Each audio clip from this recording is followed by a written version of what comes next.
Hey, welcome back to Social Left. This is episode 452. What are you complicating or overcomplicating in your business and in your launches?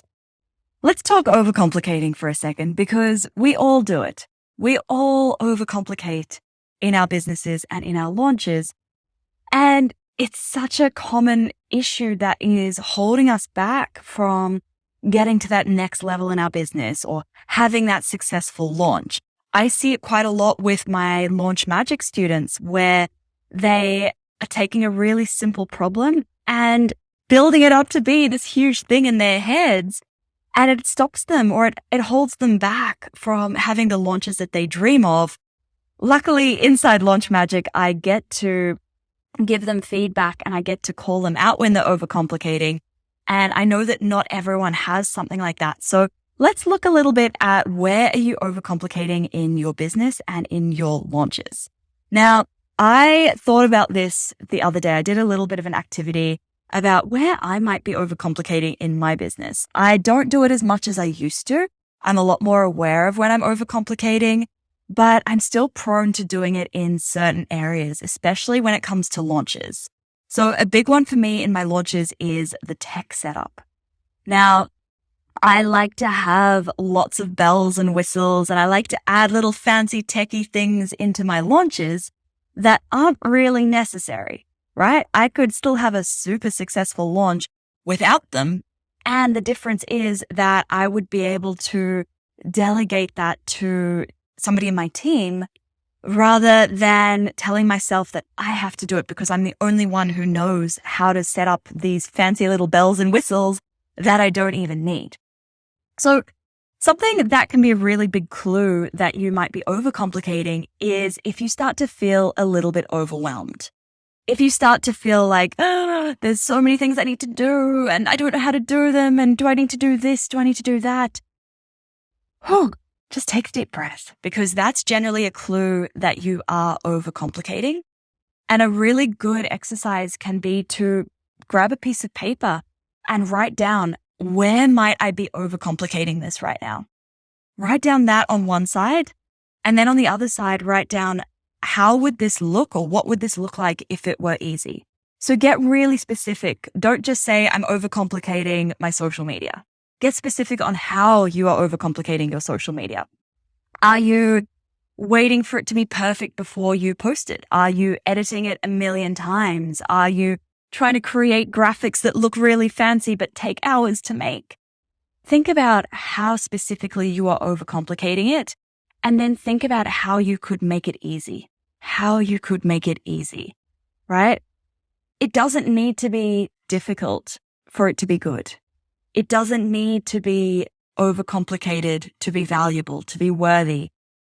I think that comes a lot from some of us have the belief that, you have to work really hard to be successful and make a lot of money and have things that are really good and nice. And yeah, you might need to work really hard, but you can also be successful and produce things that are good without spending a lot of time on them.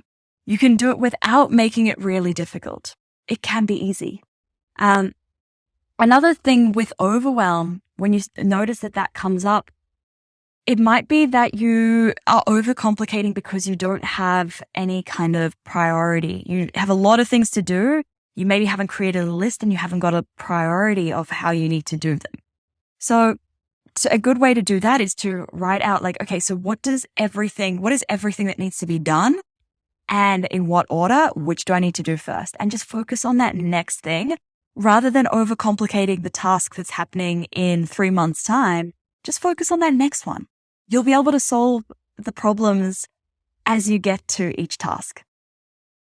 Another way that I overcomplicate in my business is I tend to make tasks harder than they need to be or more sophisticated than they need to be.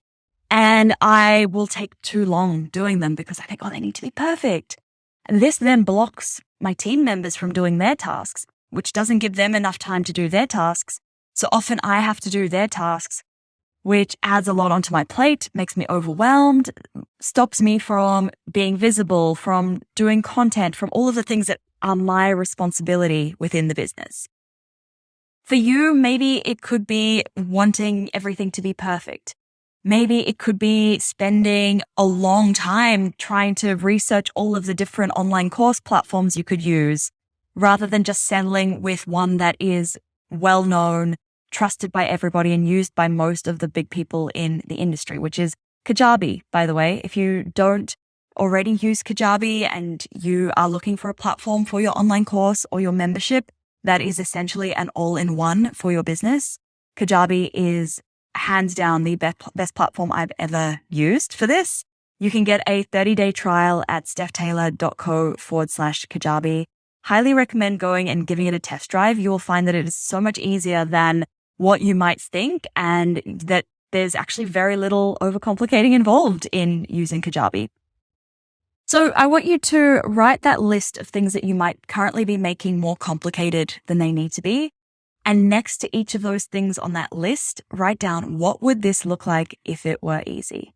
All right, that's it for this episode. If you have any friends who you know are prone to overcomplicating, make sure you share this episode with them so that they too can overcome overcomplicating and start to see a bit more success in their launches and in their business. Thank you so much for listening. Make sure you hit subscribe so you don't miss any new episodes released every Monday, Wednesday, and Friday. All right, that's it, guys. Catch you next time. Bye.